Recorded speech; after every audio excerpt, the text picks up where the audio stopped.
now a couple different reporters and watchdogs have dug into what's going on in Little Mogadishu, Minneapolis, under Governor Tampon Tim, Coach Sandusky himself.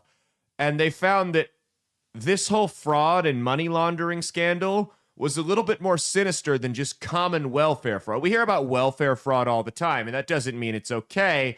But usually when you hear about welfare fraud, it's people that are misrepresenting funds and they're buying nice houses and cars and shit like that with it. What we're finding out about what's going on in Minnesota goes far deeper than that. So as you all know, Minneapolis is the hub in this country for Somalis. You've got more Somali refugees there than anywhere else in the country.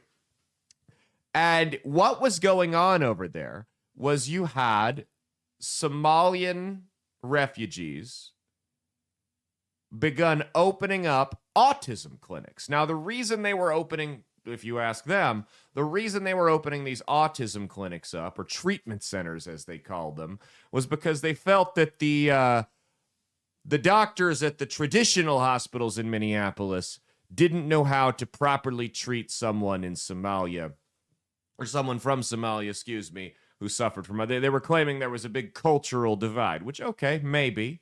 But as soon as these clinics started opening up in 2018, you saw the rate of autism among Somali children skyrocket. I mean, you're talking one in every 5 or 6 kids was being diagnosed, that was Somali, was being diagnosed with autism, which is way more than the national average, or even just the average in Minnesota. Obviously, a lot of Tylenol in the Somali community. But so you start seeing this just skyrocket.